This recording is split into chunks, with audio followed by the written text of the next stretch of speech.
In 30 seconds, I'm going to convince you that your freedom depends on you understanding this video. Sally Yates signed the FISA warrant against Trump, overthrowing the United States' duly elected president, attacking our democracy, and succeeding. Sally Yates was also the long-term U.S. Attorney over Fulton County, Georgia. You recognize the name Fulton County, Georgia as the election fraud capital of the United States.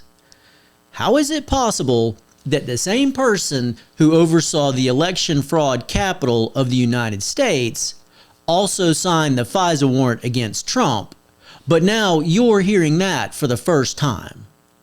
Today, I'm exposing the North Dakota criminals conspiring to cover this up and electronically censor the story so it doesn't make it out of the area they control. Treason on the half shell. Hello everybody, I'm Ferris Broxton. I am the eyewitness. I was with Sally Yates in 2009 and infiltrated the criminal organization that overthrew our country. Clearly, they're still in control because Sally Yates hasn't been held accountable, and you haven't seen me on national news testifying against her and Jim Comey. You haven't heard about me because I'm being censored.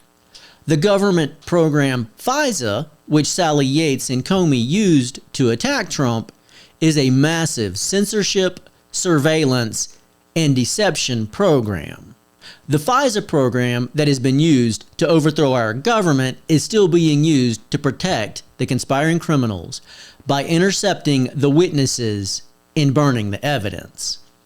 For the last several years, I've been publishing home videos explaining how Sally Yates and her Masonic family established this secret, deceptive, spy agency-run government. Last year, I produced Season 1, laying the history of the corruption of the Freemasons and providing the lineage of the families involved. Sally Yates' ancestral family. You can watch Season 1 in chronological order on ferrisbroxton.com, right there in the corner. This year, I'm producing Season 2. When I stung Sally Yates and collected the evidence of the massive grand conspiracy that's still controlling our country.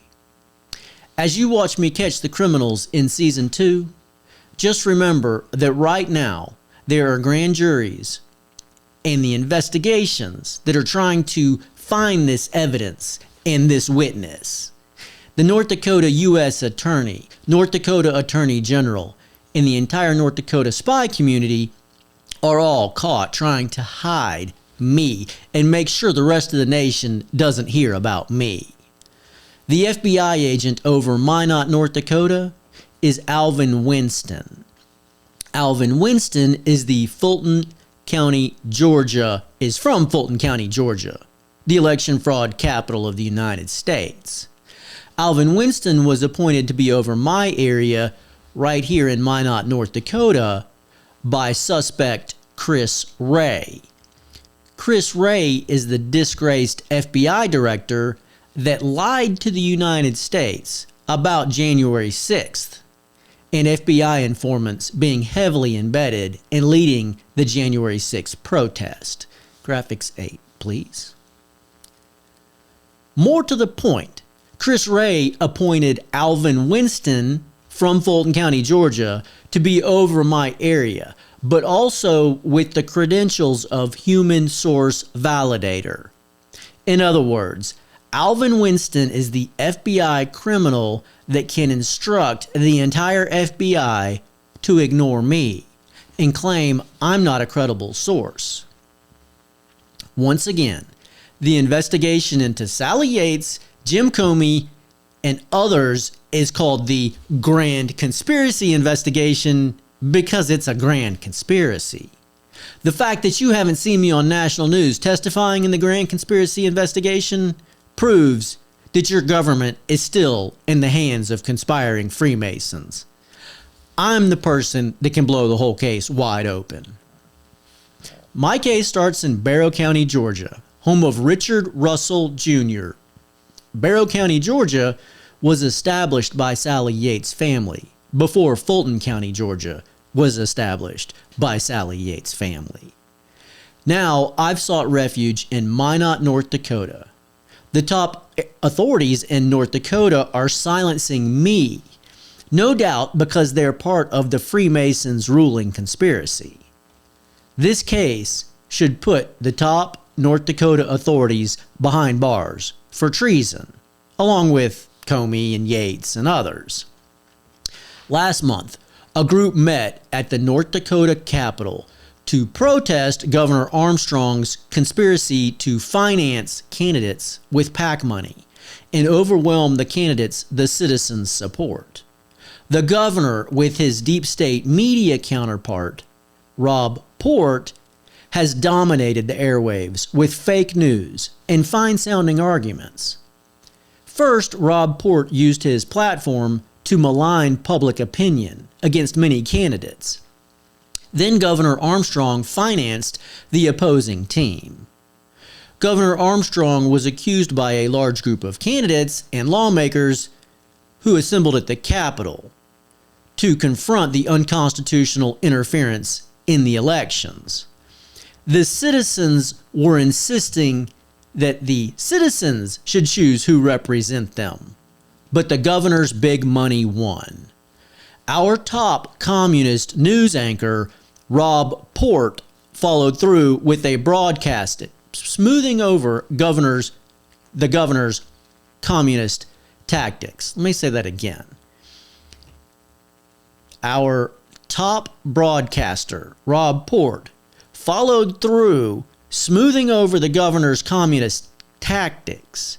In this propaganda show, Rob Port did not mention how many hundreds of thousands of dollars the governor used to overwhelm the citizens' candidates.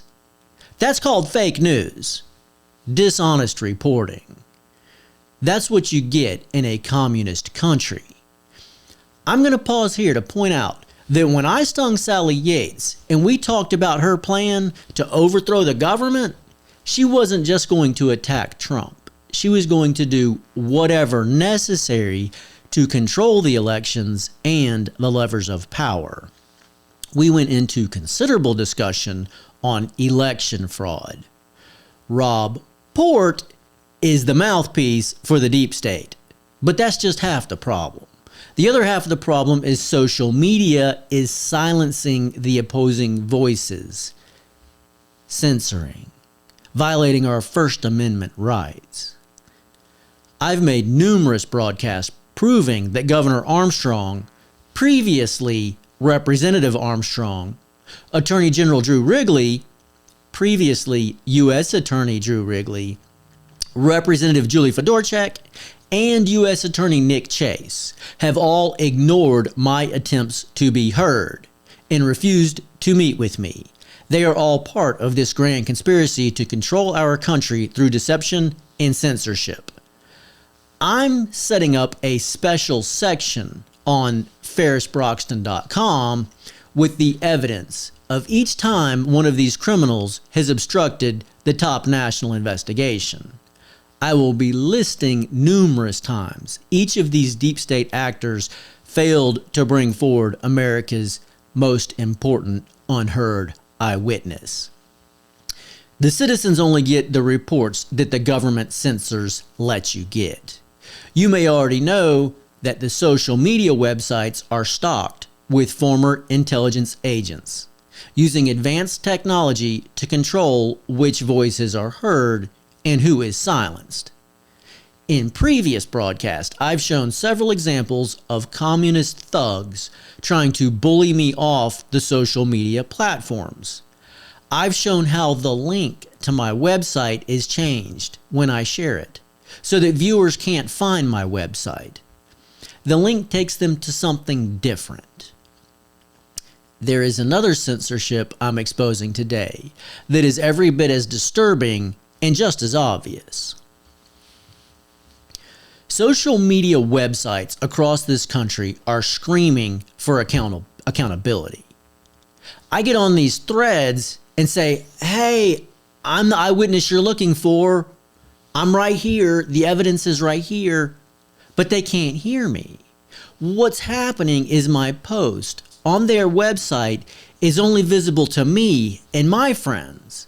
The millions of people following the website can't see my post. I'm going to give you some examples of what this looks like. This is someone comparing Sally Yates' wiretapping to President Nixon's wiretapping. Graphics 1, please. It was Sally Yates that signed for the wiretapping. Now, this is just one example on one social media website. As you can see there, it's a depiction of Nixon, President Nixon, and he's saying, why was it a crime for me to wiretap Democrats at Watergate, but it wasn't a crime for Obama to wiretap Republicans at Trump Tower? Notice this has 280 thumbs up. 90 people shared this post. 42 people commented on it. Now, I commented on it also, but my comment would show up on my device, but not other people's device. Nobody responded to my comment. I'm saying I'm the nation's most important eyewitness, but nobody can see me. Graphics 2, please. Here's another example. Notice this post says, share if you want them locked up. If you want the criminals that conspired to overthrow our country locked up, share this post. Now, when you look at it, you'll see that it has 2.7 thousand thumbs up. 1.4 thousand people shared this post. 460,000 people commented on it, including me. This is what the nation wants. The nation wants accountability. I commented on this post also. I said, I'm the eyewitness with the evidence you're looking for, but nobody responds. They can't hear me. They can't see my post. I can see my post on the thread with the link to my website, but the nation can't see it. It's an electronic trick done by criminal spies. It's the censorship that's being used to deceive and overthrow our country. I know this. I know what they're doing by deductive reasoning, and because the people that led this attack told me how they were going to do it. I've studied the problem, and I've done this 100 times or so and studied the results. Then I got the result I was hoping for in my experiment. See, I knew that Facebook could limit a group from seeing a post. Facebook made this clear to me when I blocked an obnoxious responder during my campaign. Facebook told me, we'll block him and his friends so that his friends won't start screaming that you blocked him. So I suspected that if Facebook could do that, they could do the inverse. I suspected that Facebook could make it so that only my friends could see my posts. That appears to be the case. At some point, someone on my list of Facebook friends sees the post I just showed you and responds simply by giving it a thumbs up. It's someone that followed my campaign, someone on my list of friends. This is a person that I've never spoken to. So on that post with 460,000 people commenting, one of my friends sees my post and gives it a thumbs up. This person has watched most of my videos and commented on them. Graphics 3, please. Notice my comment with the link to my website. It's underlined there in red. It only has 1 thumbs up. So I go to see who that is. But look down there at the bottom. Notice the other commenter on the screen? All they say is, I'm sick and tired of hearing this and nothing being done. There's 101 people giving a thumbs up to, yeah, let's see something done. Let's see these people held accountable. But yet here I am saying I'm the unheard eyewitness with the evidence. and I only get one thumbs up. I knew before I checked that this single person who could hear me would be one of my Facebook friends. So when I went to collect the evidence, graphics 4, please. Sure enough, Natasha was the person that gave it a thumbs up. Someone on my Facebook friends list. My voice is censored beyond this little area in my group of Facebook friends that I can check with. So if I were to check with one of my friends and say, hey, will you see if this post is, can you see this post? My Facebook friends would be able to see it. They'd say, your post is up, I can see it. But nobody outside my little group can hear me. Now, before I leave graphics 4, I want to draw your attention to something else. Look at the top of the screen and you see Natasha's thumbs up was 6 hours before I took that screenshot. If you look down at the bottom, you'll see another thumbs up from Natasha that was a day before the screenshot. Natasha was giving a thumbs up to another reel that I shared on another post. Look at what it says. Thousands of people on this thread are screaming for accountability, but nobody can hear me. If you ask me, this young lady is a brilliant champion of our nation. Her close attention to this case has given me the evidence I need to prove what I suspected. I looked up her website. Natasha was an anti-Trumper from Minneapolis who had been led astray by lying deep state reporters like Rob Port, by corrupt censorship preventing her from seeing and hearing the truth. That's what I find. When anti-Trumpers are presented with the truth, they are very unhappy with the people who have been lying and deceiving them. Censorship is the problem. From what I gather, Natasha is writing her testimony on how she came to find the truth. I may try to get hold of that young lady and get her on this broadcast. I still haven't talked to her. I think the conspiring and censoring goes even further. I think people are setting up fake accounts and trying to be friends with my friends as well as friends with me in order to block me from reaching the small group I can still reach. Here's an example of that. Graphics 5, please. So this is an example of fake friends trying to reach me. If you look there at the top, it's got Elon Musk. Now, in the past, I've already exposed when they used a fake Elon Musk to try to be my friend. But here we have it again. Underneath him, it says it's Will Smith, but it's a picture of Chris Ray. Obviously, these are two fake accounts. Now, there's 3 below that I know are legitimate people, good people, I think. And then there's 2 below that have requested to be my friends that I can't respond to because I don't know them. See, I've seen this trap so many times. So if you've requested to be my friend and I haven't responded, I'm sorry. Please follow me and accept my apologies. I experience a constant high-tech electronic sabotage, just like Sally Yates told me it would be. They are incorporating a number of different tricks in order to overthrow our country, in order to deceive the citizens. Now I want to put this in real world terms for you because I realize that most people don't experience the things I've documented. The term non sequitur is a prosecutor's dilemma. Here's an example. You wake up in the morning and your car is gone. You call the police and say, my car is stolen. Somebody stole my car. You call the insurance company and they say, can you prove it? The police officer isn't going to write a report because you can't prove your car is stolen. In fact, imagine the police officer isn't going to talk to you.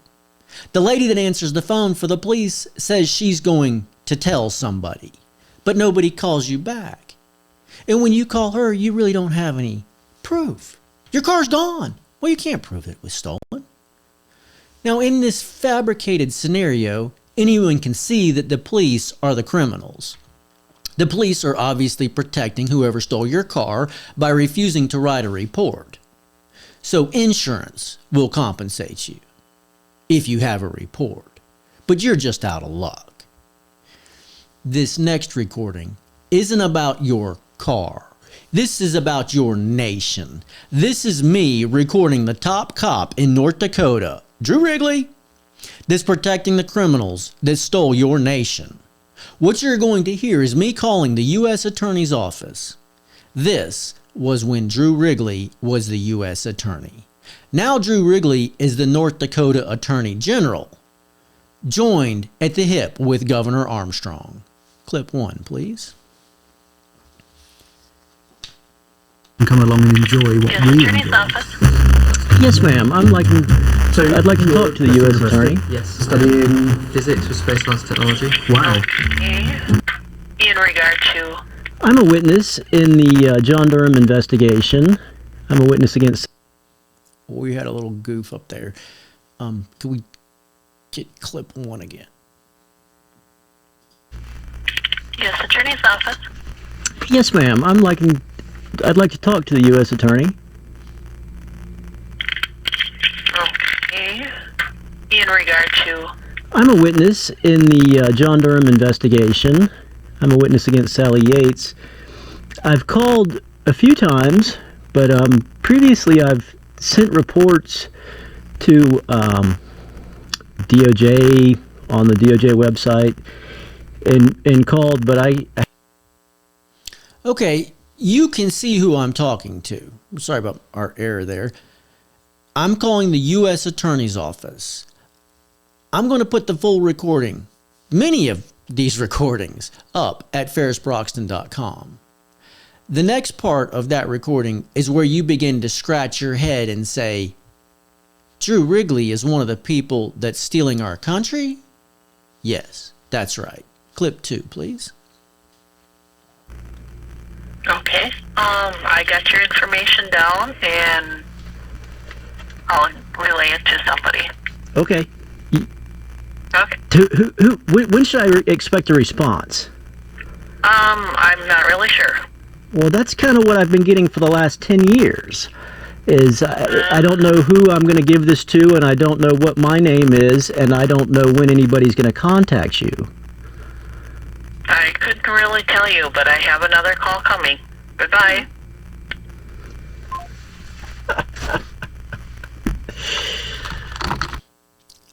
I'm laughing because it's so absurd that our government is able to act like this. Drew Wrigley's assistant literally thinks it's her job to tell me to get lost. Oh, you're the nation's most important unheard. You're a witness in this investigation that's been going on for all these years. I'm not even going to give you my name. You're wasting my day. This lady belongs behind bars with Drew Wrigley. Our government is a criminal organization if they can continue to act like this. Okay, I'll tell somebody. Maybe they'll call you.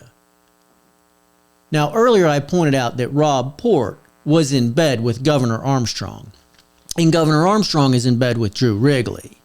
Let me complete the communist loop for you. Graphic 6, please. This is Governor Armstrong with the Attorney General Drew Wrigley. As you can see, they do everything together. Here they are investing in more data centers. They need more control, more surveillance.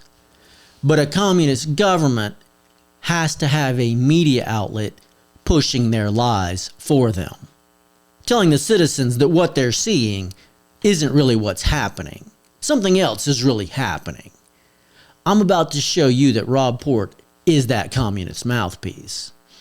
Let's get a clip of Rob Port with Governor Armstrong after the primaries. Clip 3, please. Yeah.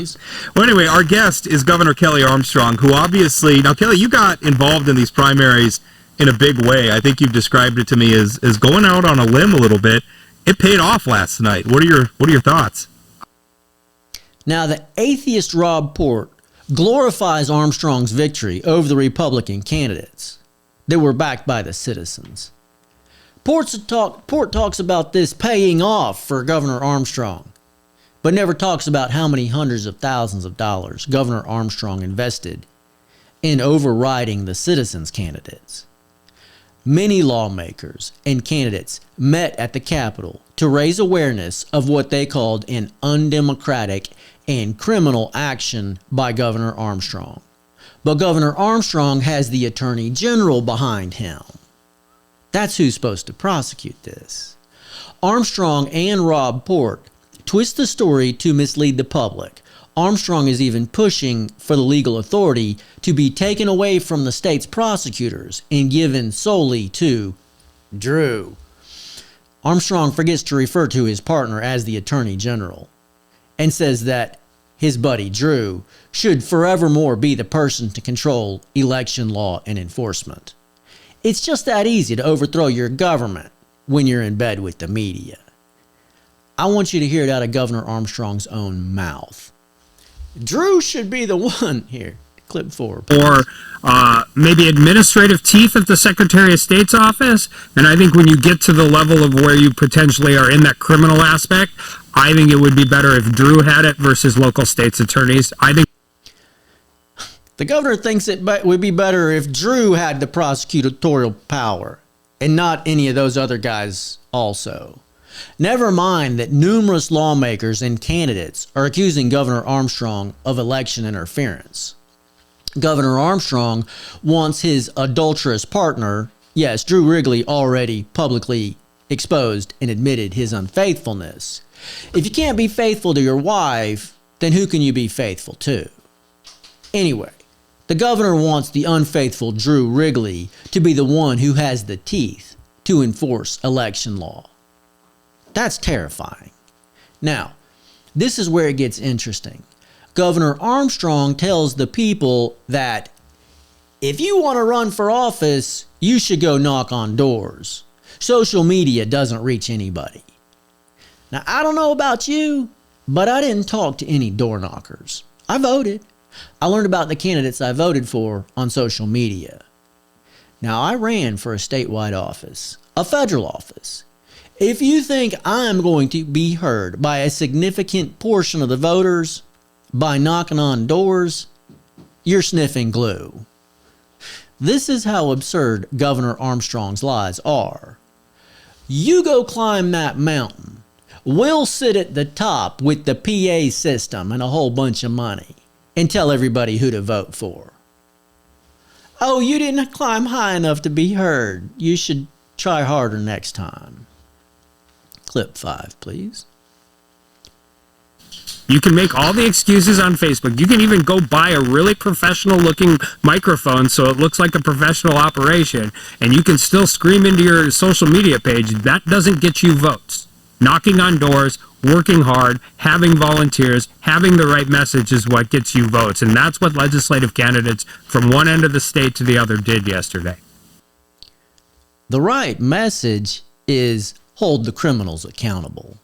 That's what the citizens want. Well, Mr. Governor, I got some bad news for you. I just proved that your partner has obstructed the nation's most important investigation. And so have you. He has silenced the candidate that was running to fix that problem. I just demonstrated that these people are doing it illegally, by illegal censorship. I just proved that we had one more election that was rigged by deep state interference. Please don't get me wrong. I'm not sore about losing. I made it clear from the beginning that I didn't want that job. I don't want to defend my home when it's attacked, but I will. If someone comes to overthrow my house or steal my car or my country, I'm going to be up and doing everything I can. That's what it means to me to be an American citizen. I certainly don't want to have to prove that it was stolen by a very clever group of criminals. I am accusing Drew Wrigley and Governor Armstrong of election fraud. I want you to think about what would have happened if Drew Wrigley and Governor Armstrong had done what they're required to do by law. Mr. President, we have a man claiming to be the nation's most important unheard eyewitness in the grand conspiracy investigation. He says he caught the person that signed the FISA warrant against you, and he has the evidence online. He says he knows how to fix the problem, and he's running for U.S. House. I would have likely had the endorsement of the President of the United States. The media all across this country would have been talking about this. I would have had massive financial support from people all across this country. I've shown you some of their posts. They want accountability. They're distraught about what's going on. I would have won the election by a landslide, and Julia Fedorchak would likely be indicted if our governor and his sidekick weren't criminals. I would have won the election by a landslide if our media covered the biggest story, instead of the guys with the band the fastest shirt completely ignoring the story and putting on a bunch of sideshows to keep their co-conspirators holding the levers of power. I want you to know that Governor Armstrong has already confessed to this crime. He's already laid the foundation for his defense. I want to read you his confession. This confession from Governor Armstrong comes from before he was our governor, when he was our U.S. House rep. This is when Drew Wrigley was the U.S. attorney, from the time when I made that last recording of Drew Wrigley's office just hanging up on me. Graphic 7, please. So this is the House Oversight hearing, the Intelligence Oversight Committee. Governor Armstrong was on that committee. And at that time, we were having investigations into who overthrew our country and what's the FBI doing, conspiring, and what do the whistleblowers have to say. Now, the conversation that I'm going to play for you comes from the end of this hearing, when Governor Armstrong is questioning an FBI whistleblower. Graphics 8, please. This is page 79, the last page of the hearing. And Governor Armstrong is questioning an FBI whistleblower who has been horribly abused. I'm going to read it to you in the case you can't see it. This is Mr. Armstrong. Mr. O'Boyle, we just heard from your interactions with Mr. Gates and how all this occurred and all the hardship you've gone through.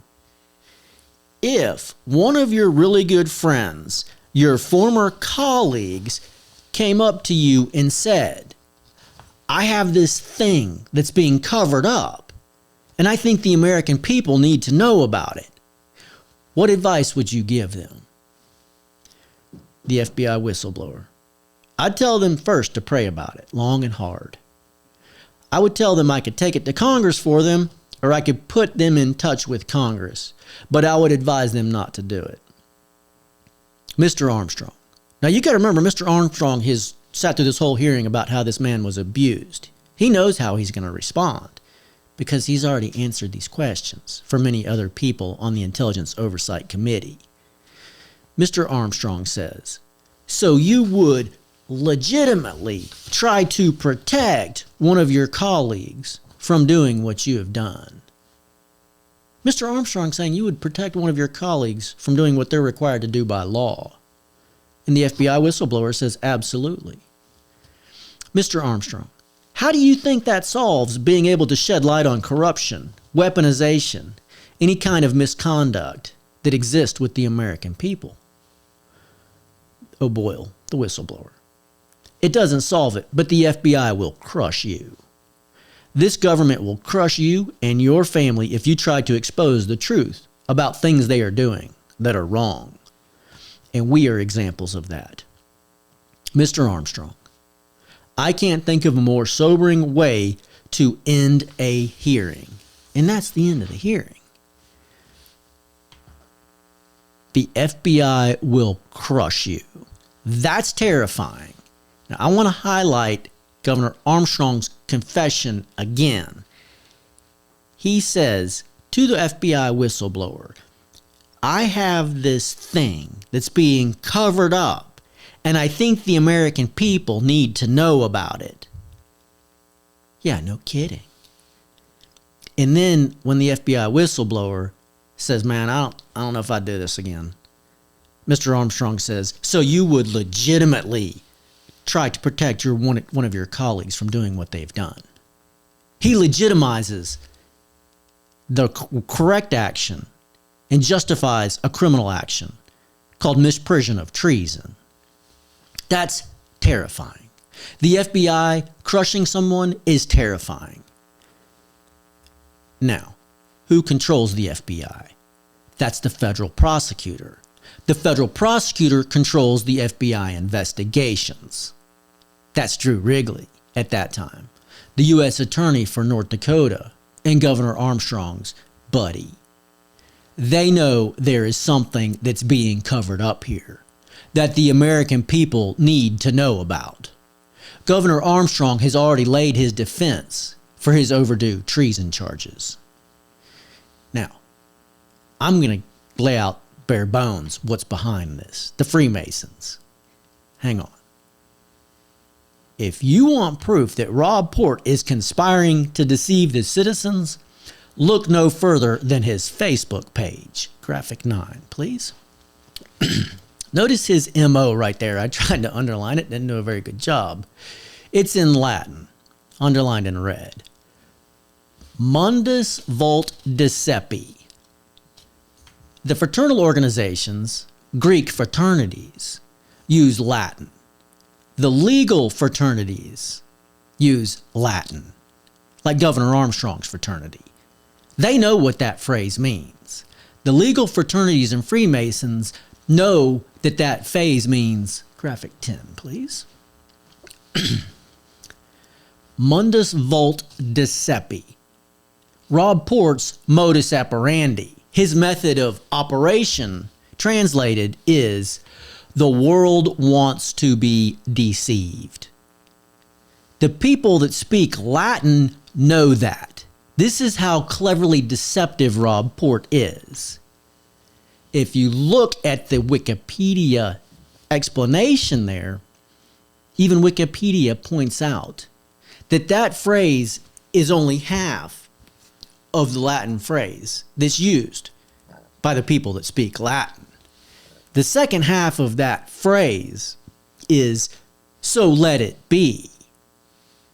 The world wants to be deceived. Robert Port's motive, so let it be deceived, is the part that the people who speak Latin hear automatically. Rob Port has one deceiving message to the people that he's leading astray. But he's also advertising to the frat boys and Freemasons that he's their megaphone for deception. I know this because the secret society has pursued me for many years. They start at the top of the mountain and tell you to start at the bottom. When they see you struggling, they offer to help and try to trick you into selling your soul. I know because I was one of the strongest climbers. They tried this with me many times. I always rejected them.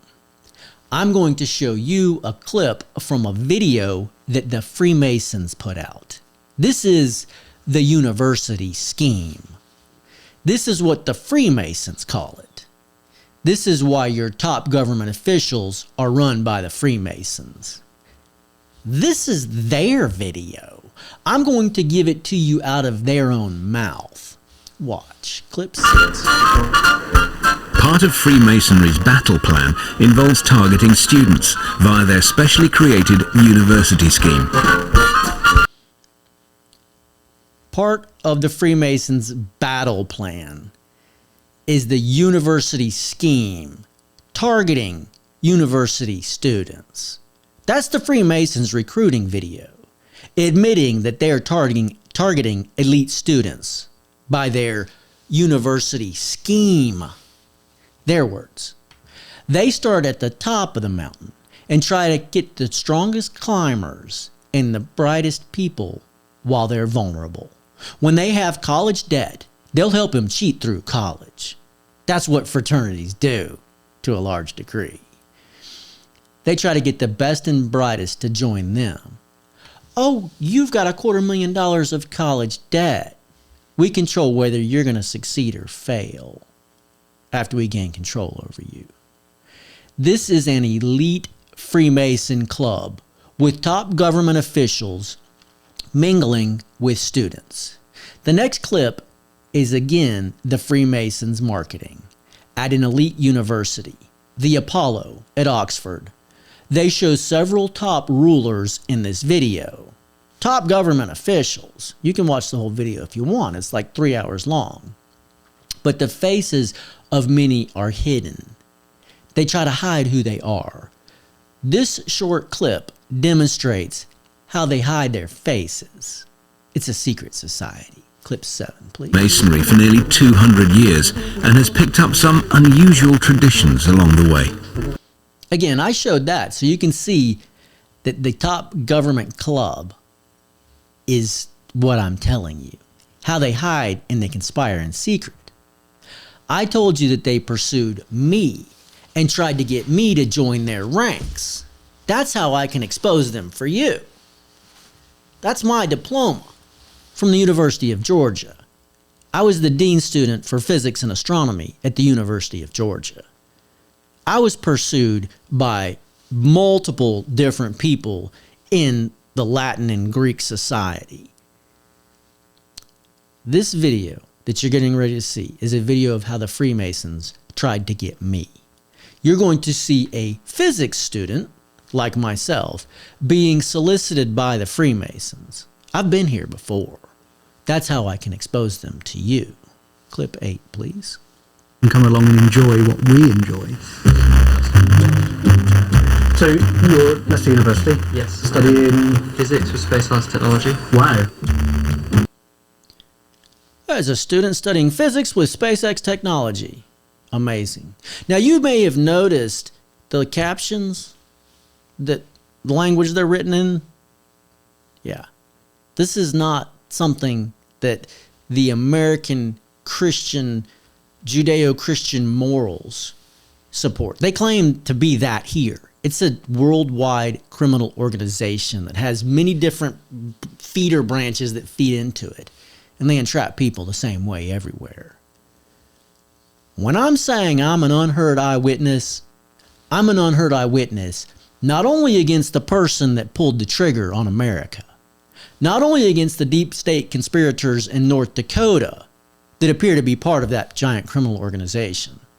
I'm an eyewitness against that giant organization, the Freemasons, as a whole.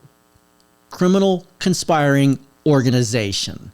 They are conspiring to conquer, rob, and rule you. My voice has been taken from me by spy criminals and government criminals that are robbing us blind. I'm asking you to help me be heard by sharing this video. I assure you, our big political reporter, Rob Port, won't touch it. All right. I'm still working on putting together the episodes of me catching the spies that have followed me and tried to keep me quiet. You should be able to find those in order on my website, again, there in the corner, ferrisbroxton.com. The entire season 1 should be on there soon if it's not already. And season 2, up to episode 3, should be on there also. I'll keep doing everything I can to bring the truth to you and to protect our nation. It's up to you to help me be heard. Thank you.